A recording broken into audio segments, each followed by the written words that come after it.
I'm appalled at what you said on that pod thing. It's disgusting. This is the After the Show podcast. It's where we get honest and real with yo ass. So sit back, relax, have a blast, because it's time for the After the Show podcast. Yeah, baby. Hello and welcome to the KVJ After the Show podcast. It is National Junk Food Day today. Ooh. Yes. I gotta be careful. I'm just now feeling like I can eat solid food. Don't want to go too full gorilla. Okay. Salad food? Did you say salad food? I did not say salad food. It's bags of lettuce is what I really got an issue with. Only because I ate so many fucking bags of lettuce in the last 3 months. At Taylor Farms, can you please give me all your bagged lettuce? Well, it comes prepared with like this cool like dressing. Like, this is great. I was gonna get 9 of these fuckers. The dressing is diarrhea. Oh my gosh, man. Yeah. Well, when that story first broke, because I came in here on that Monday and everyone in the studio seemed to know about it, and I felt stupid. I go, how do I not know about this? And then I went out into the medical community and a lot of them didn't even know about it. So it's not one of these things that everyone has got all knowledge about, and I don't think they even got their arms around this thing. It was kind of wild to me that they were not aware of it, because it does sound like, in fact, the one story I saw today, it says that May is the start of parasite season. Sounds like a fun season, huh? And that's when I started making some health changes. Yeah. And so, but if you're in the medical community, wouldn't you kind of be aware of these cyclical things that happen every year? It's flu season, it's this season, it's that season. To be completely oblivious, like I said, I understand. I've talked to somebody just this weekend. They're like, I don't even watch the news. I stay away from them. I get it. But then when something affects your profession directly, like an outbreak of cyclosporiasis, you would think, okay, that I probably need to know about, because it pertains to the ability I have to help my patients. And you, by staying unplugged, were not able to give the best care to your patients because of your ignorance. Well, people were going to the doctors and not knowing what was wrong. And I think the reason why it is kind of quiet in the medical field, first of all, I don't know how true this is because it's turned political, but as of last year, they said they stopped reporting cases of this disease, and they don't have an actual number. That's why the numbers look so wonky, because some people are reporting it and then some people are not reporting it. And now that's going to breed some confusion. At least that's the way it was explained to me. I have no fucking idea if this is real or not, but that's what people who are more powerful than I am are telling me. And I'm only regurgitating that. So it's been tough to diagnose, and people were getting blood tests and they weren't coming. And they're like, we don't know what's wrong with you. It's probably the norovirus. And then no one else in their house is getting sick, because if you have the norovirus, there's a good chance someone else in your family is going to get the norovirus as well. It's highly contagious. The lettuce disease is not contagious. That's what's a weird thing about it, and it stays in your body in a weird way, different than other diseases. You could have eaten something 10 days ago that had a parasite on it, and you don't know, you don't start getting symptoms until 10 days later. Damn. Now, they say cyclospora contamination generally occurs through contaminated irrigation water, human waste, or unsanitary handling during growing or processing. Now, there is some argument about, how much they were letting people know, but they say surveillance funding has nothing to do with these conditions that cause it, but maybe how quickly they're able to tell the general public it does. Now, the FDA says the laboratory correction resulted from routine quality control procedures, not political intervention. And it says there is no public evidence that the White House or political donations caused the FDA to change its findings. But I think that, with any of these stories that do become politicized, you typically 80 to 100% of the time, you land on whatever side your party is, stoking for. I don't have a party. I just want to know why my friend was shitting his brains out. That's all I want to know. And honestly, for me, I don't care about political parties. Yeah. And that's been the number one thing to dominate the headline, exploding diarrhea and all that. To me, that was not the worst symptom. And it wasn't like exploding like they're saying on the media. It was the vomiting and then the dehydration. I could not get dehydrated for the life of me. And just because I got a lot of people asking me about my liver and my kidney and all that, I had all of those checked out. My liver is fine. My kidney functions great. It's a flu. It's a bug of some sort. I can tell. You know remember when I knew I had COVID? Yeah. You just, there's difference between. You called it. You're like, I just got COVID. I did. I stood up on the bus. On the bus and said, I just got COVID.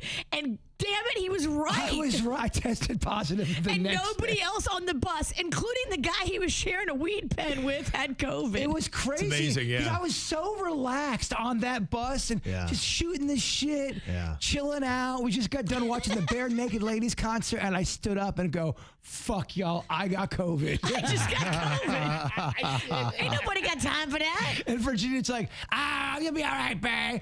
And fell right to sleep. There's a difference between injury pain and then sickness pain. And believe me, I've learned to know the difference between the two. Mm-hmm. Yeah. Back to the fight. It does say surveillance affects how quickly outbreaks are identified, not whether contamination occurs. But like I said, people tend to fall on that. But I think the good thing about it is just always question, no matter what party's in charge, I think you should always be questioning these large agencies. Are they doing everything that they should be doing? Well, anytime bad happens, I'm trying to now go, all right, what did you learn from this process? I did learn a lot from all this. Yeah. I learned to be your own advocate when it comes to, I mean, look, I respect doctors and the medical field. I really do, but they're human and they make mistakes. Sure. And believe me, I have been misdiagnosed with something before. My sister has been. I know friends. All this stuff does happen. Sure. So you got to go in there and say, all right, doctor, I think I might have this. Can I get tested for this? Yeah. And then they even want you to do that. They don't want to guess all day and dick around. It's a good lesson. I think, look, when these things are going around, you're just, by living life, every now and then you're going to get something like this. It's going to happen. It's going to happen.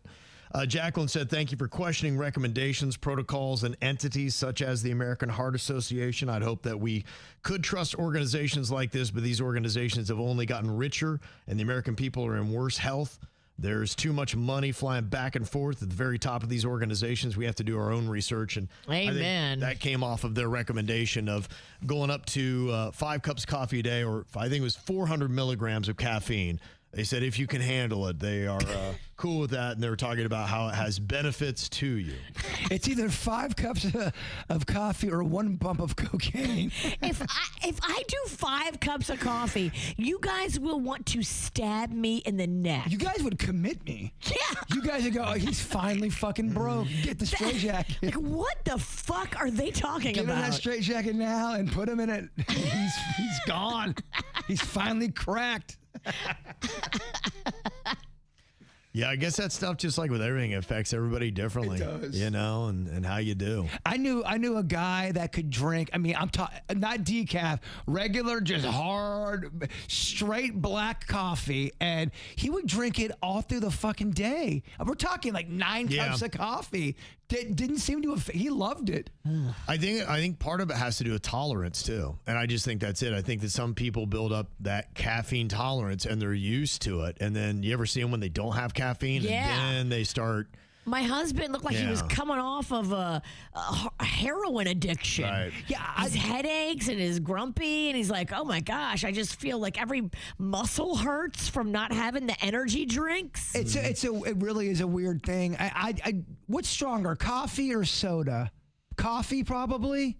I think coffee. Soda is a sliding scale too, because not all sodas. Your Dr. Peppers, your Mountain Dew, that is much higher on the caffeine level than some of the other sodas that are out there. Even just with quitting soda, that was I had the same thing Panda got. I'm not sure what's stronger or not, but just taking out caffeine and going cold turkey, you start to get the sweats. Yeah, they say that an 8-ounce cup of brewed coffee typically contains 95 milligrams of caffeine. And they say soda, a 12-ounce can, is usually 30 to 40 milligrams of caffeine. Coffee generally contains 2 to 5 times more caffeine per serving than soda. Damn, yeah. Then 5 cups of coffee I'd run through the wall. Yeah. My heart would explode. Yeah. I accidentally. So would your ass. Right? I accidentally ate one of those Claritin D and drank an espresso on the same day. And then I went, oh no, what have I done? And I had to stay home. I had to stay in bed. Why? Because one was making you tired and one was keeping you awake? No, they were both like making me like too much. My heart was racing. I could feel it bumping out of my chest. I was having weird thoughts. I was paranoid. We don't want that. It was awful. When Virginia starts saying, I'm having weird thoughts, that was another symptom of me. When you're dehydrated and you're not sleeping, I was having some fucking weird, dark thoughts. It was awful. It was really terrible. Caffeine is a drug. Yep. Yeah. So anything that just knocks you off what you are normally it can fuck with you. Mm-hmm. Yep. Got to monitor carefully. Denny's the other day was talking about how he was getting all up on this pineapple ice cream. Well, Elena has got something here. It is a beverage called the terremoto.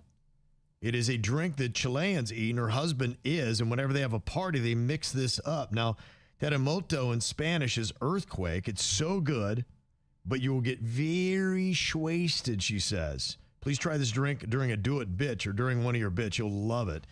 It is pineapple ice cream.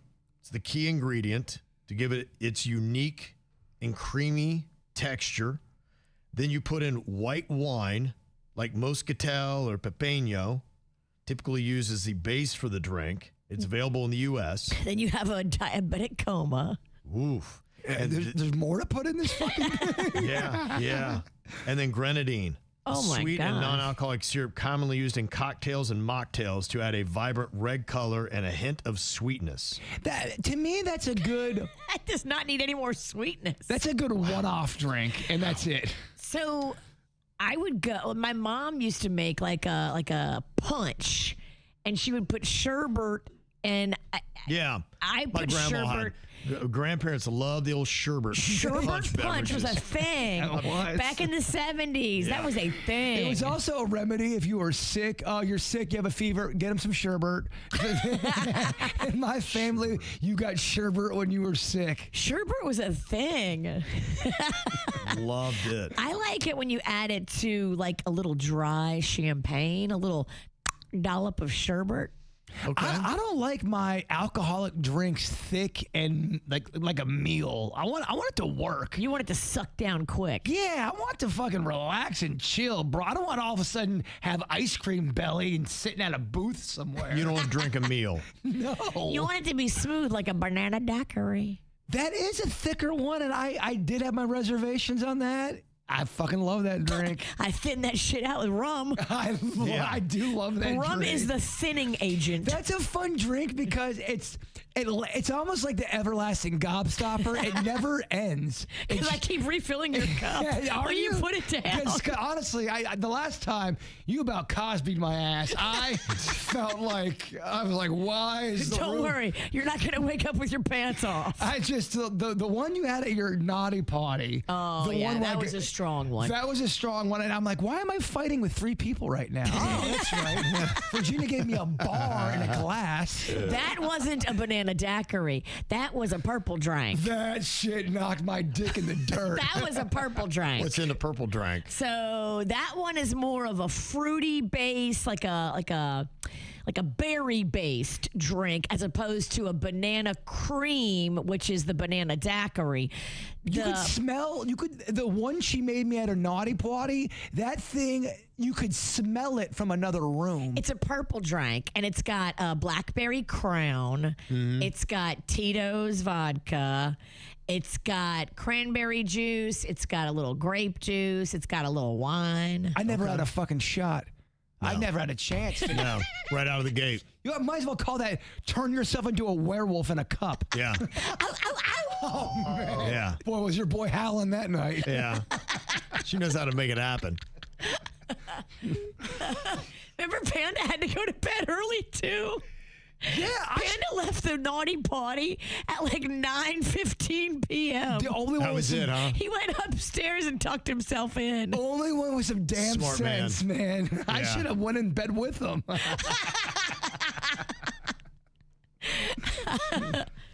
Got some good suggestions here. I was telling you how I've got this new kick. I'm into Indian food now. It's been fantastic. And I think probably about every weekend, the Queen and I'll try a different place and some different stuff.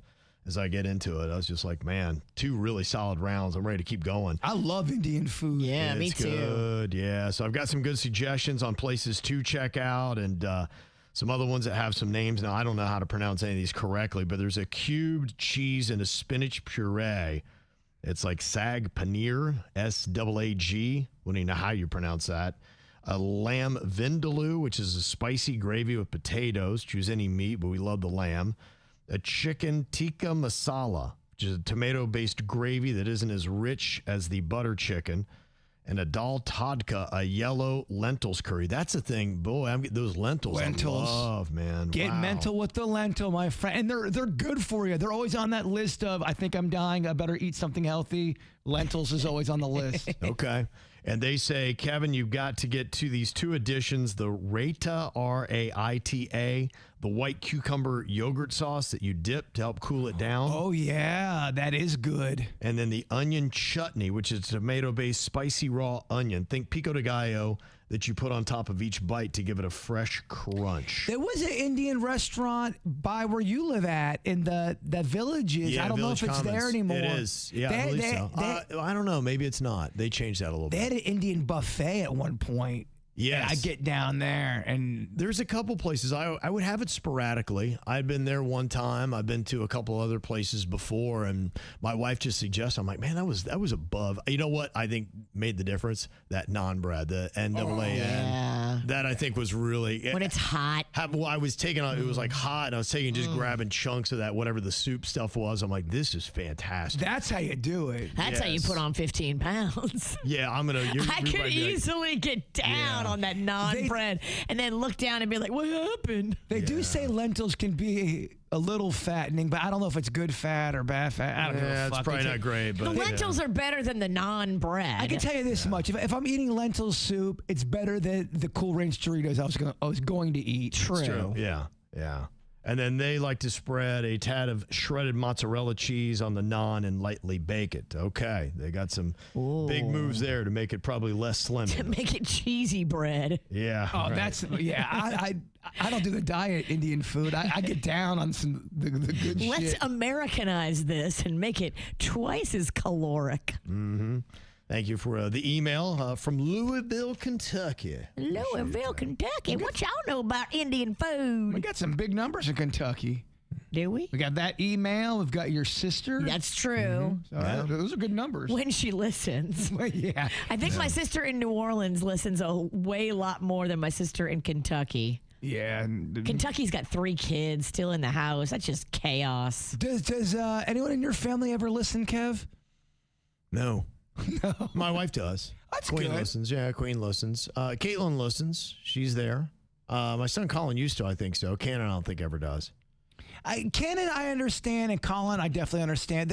I think Colin was. I'm not sure what his schedule's like now, if he can still do it, but he used to.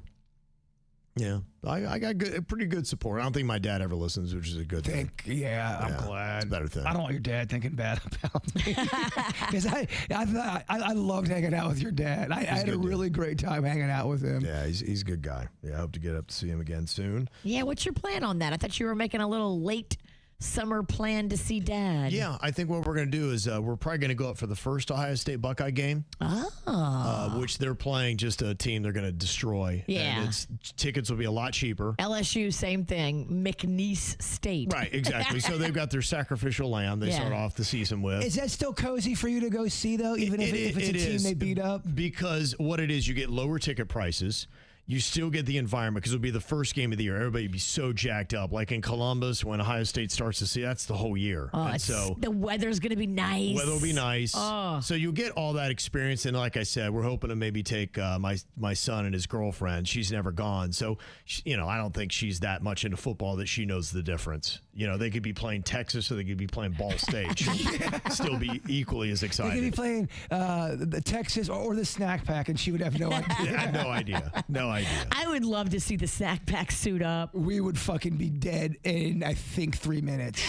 And that's a high number. Yeah. So Denny's taking a hit, me taking a hit gotta right be now. built for this. We would be fucked. Yeah. I feel like maybe Klepto and Twigs could handle No. it. Done. You could They no. would be done. No. These players at this maybe. level, are so big, fast, strong. I saw them. They did that great show that they used to put the science behind the physicality in sports. And they were saying with these guys, and these would be the kind of players that Ohio State would have, it's like getting hit by a BMW at 35 miles an hour. Oh, damn.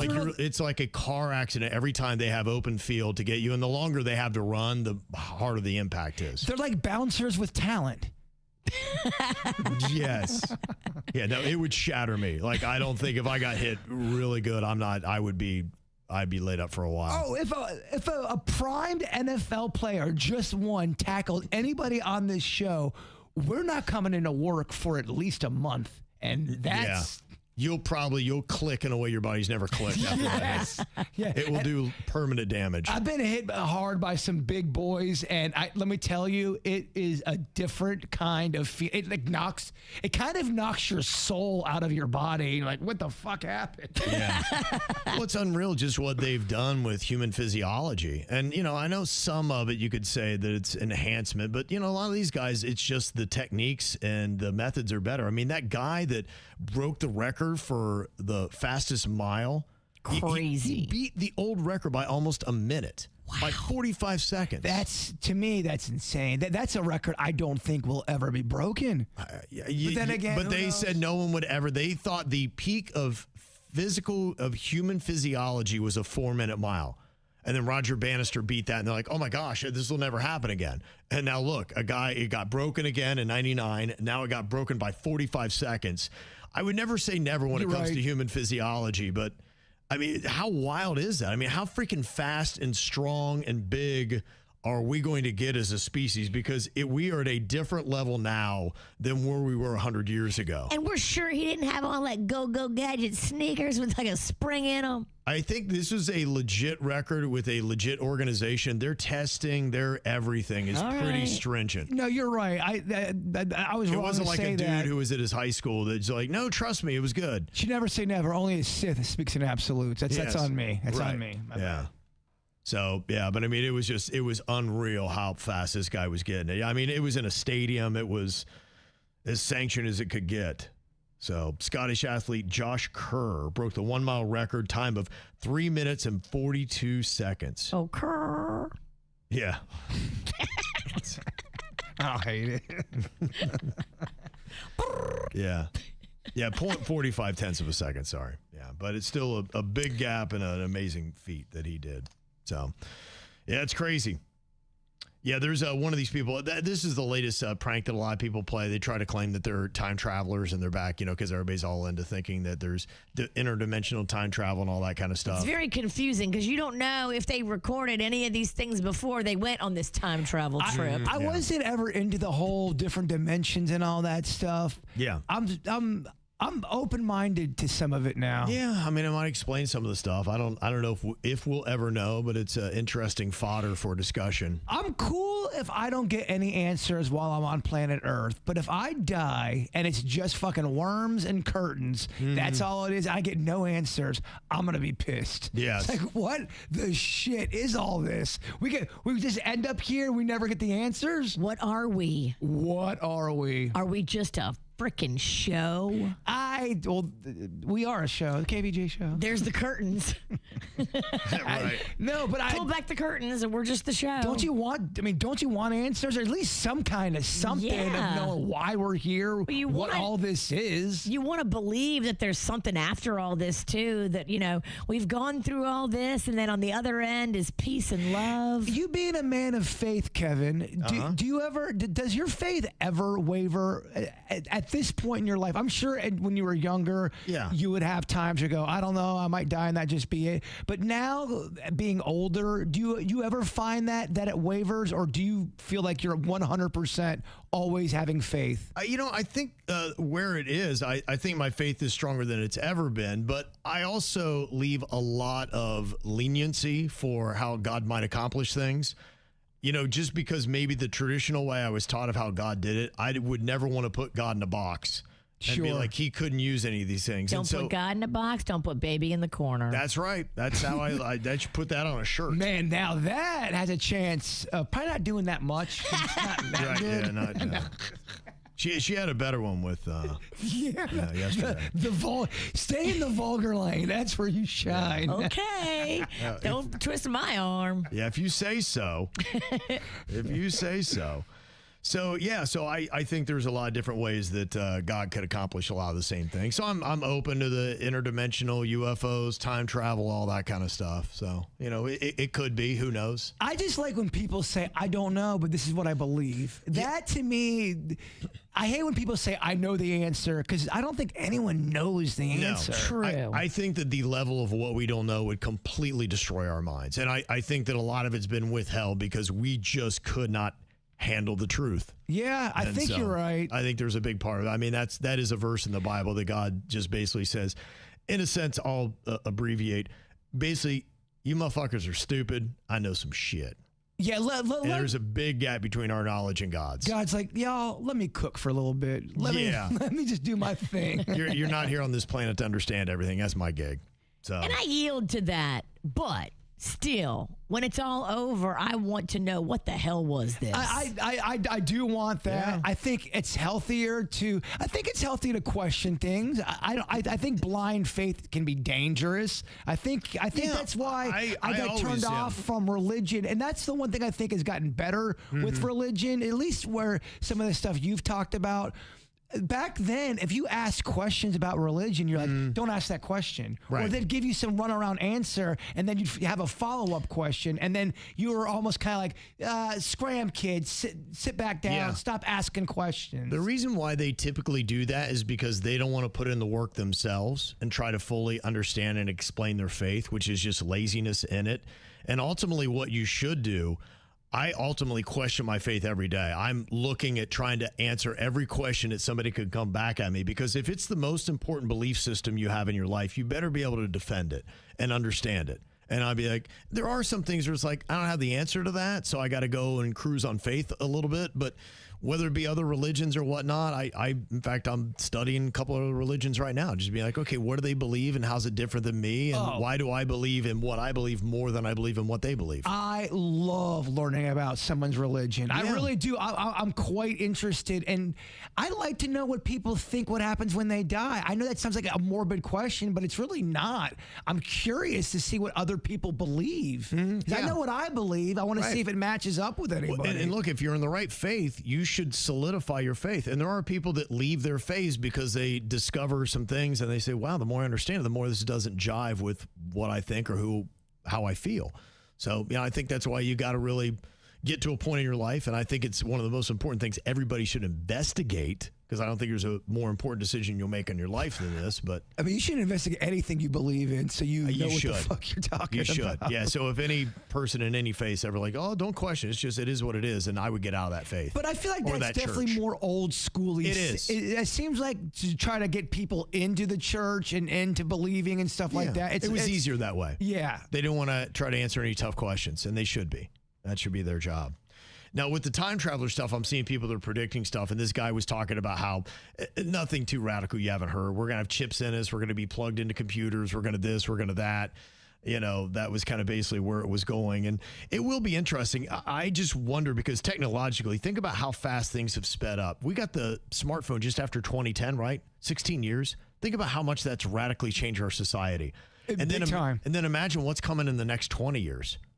It's going to be nuts. And one of the things that I think is going to be interesting is self-driving cars, to see where we are. We even touched on that today about rideshare because Virginia had a bad experience with a human. Like Waymo probably ain't going to cancel on you. Waymo never would have canceled. Waymo would have known where to go. It would have been there quicker. And that's the driverless car? The driverless car would have been there and found me easier than the human, because the human was a little and when she called me, she goes, "My screen is not working on my iPhone. I don't know your address. Can you give it to me?" And I was like, how are you even driving an Uber and you don't have a working screen on your phone? Mind blown how you're even out there in the wild doing this. But Waymo wouldn't have done that. Yeah. She drove for Lamo. Okay. All right, guys. Guys. Hello. Well, our buddy Dan, he said, coming soon, own your own Waymo. Beyond Waymo or driverless taxis, Tesla is working on a next level concept, owning your own driverless car. Now, the theory is your new driverless car or existing regular car would drop you off where you need to be, work, school, etc. The car would then head off on its own, driving rideshare and earning money for you until you need it back to go on your next destination.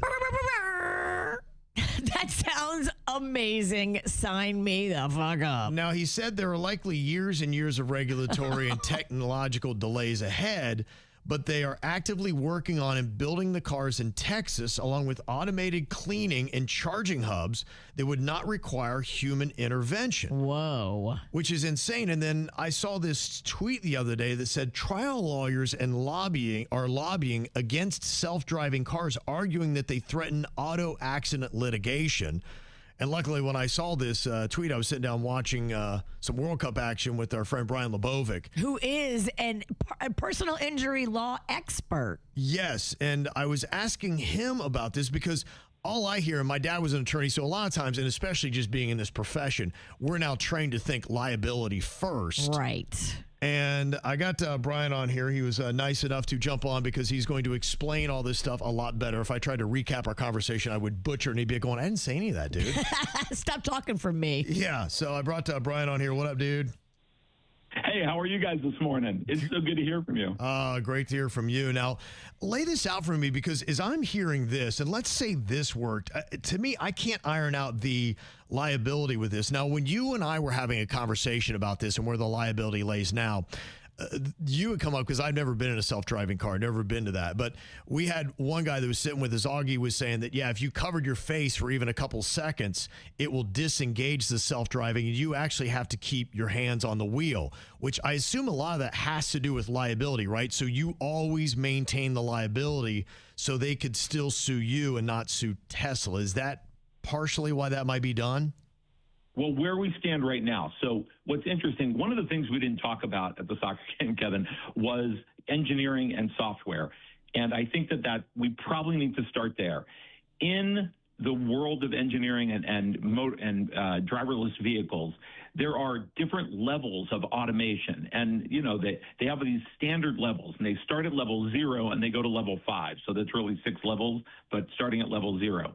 And as they go up, the cars get more and more automated, right? Okay. And what we're talking about, level 4, which is what Waymo is a fully automated driving car, right? But within a certain geographic boundaries and certain conditions.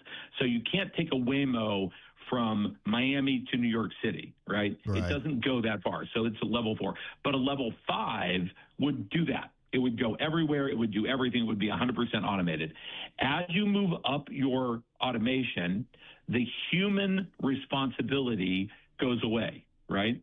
So what we talked about is the Teslas right now are only level 2 and 3, right? They're level 3. You have adaptive cruise. You have lane keeping. You know, the Tesla autopilot was this level 2, right?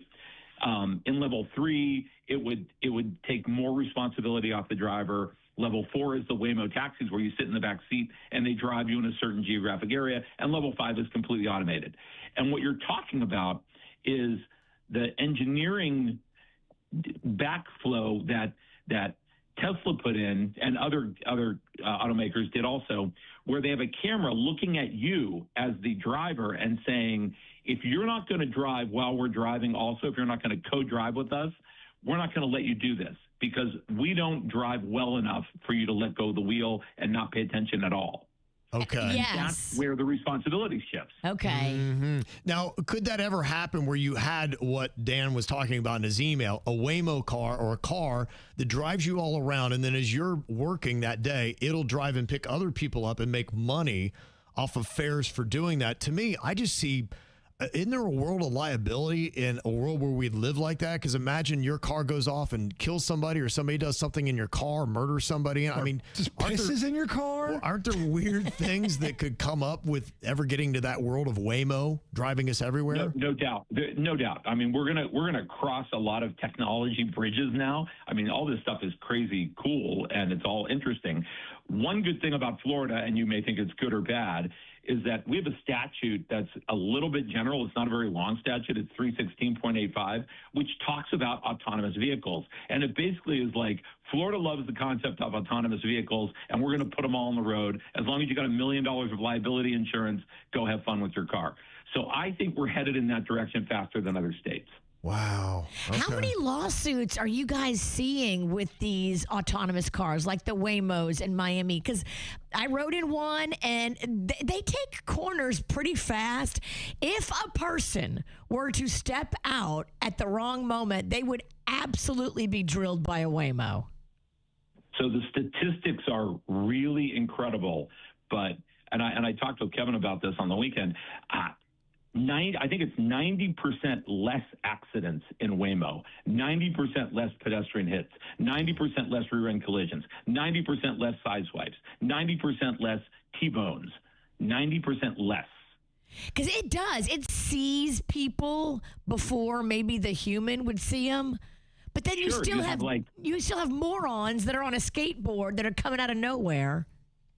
Yeah, but your eyes can't see that, but LiDAR can see it, and radar can see it, and other technologies that don't use visual acuity to see things are seeing way more on the road than you can see. And they see in 360, and they see way far out in advance, farther than the human eye comprehends. So they have a huge advantage. Okay. So my question, knowing technology and liability, how many years away are we from having cars that drive you absolutely everywhere? Well, we've got Waymo now, right? Yeah. So you've got, within a geographic boundary, you can sit in the back seat and you're you're resolved of liability. It becomes a product liability case at that point, and you could sue Alphabet. I think that's the parent company of Waymo. But Okay. but you wouldn't sue the passenger in the back of an automated taxi, right? Just because they were in the car. Right. They would Okay. end up suing Waymo also. So you're suing the companies. All right. Well, Brian, thank you very much. Always appreciate the professional feedback that you have for us. Fun stuff. And now what's next? You guys had a World Cup watching party. What's the next sport we move on to? I think we got football. It's coming, right? We got a couple weeks. Just screw baseball. We don't give a shit about that No sport. one mentions baseball in this town. It's a little sad, but yeah. Marlins got to get out that 7-game losing streak, and then maybe I'll talk about the Marlins again. All right, Brian. Thanks, buddy. Take care. Have a great morning, guys. All right, man. You too. I just see a masturbation problem. People getting in the back. there'll be all kinds. Yeah. You know your own world. I'm just saying. People will be hitting it. They'll be doing all kinds Yes. of stuff. You will see all kinds of wacky behavior if we get to that. And then I assume if it's driving itself, you'll see people just completely black out their car, right? You could have privacy, I would imagine. You're gonna have porn videos shot in these things. Believe me. Waymo porn. Oh, that's what the So when I got in the car, it does tell you, because if you start scrolling through there's a touch screen and it'll tell you all about the car. It tells you that the microphone is off, but the video is on. They're watching you. They don't give a shit. Blowjobs galore is what I am. Is that their motto? I'm just saying. I can see this. That'd be great. Waymo, blowjobs galore. You pull up and it's just a giant dick on the side of the car. You would see the numbers go way up. Blowjobs galore. I'll take a Waymo, please.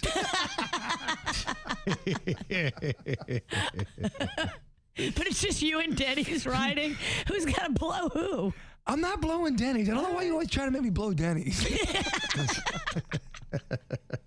She's got this odd gay fantasy with the two of you. She does. Or me and you, or us having a threesome It's together. not my fault. That's the vibe you throw. Yeah, but then you'll go, hey, you gotta do to Kevin, to Denny's. I don't. You want us to all suck each other's dicks for some reason. That's a weird gay fantasy. For my amusement. All right, well, appreciate all the emails and the interesting thoughts. You can get them through to us, mail at kvjshow.com, mail at kvjshow.com. You have an amazing Tuesday. See y'all back here tomorrow. Goodbye.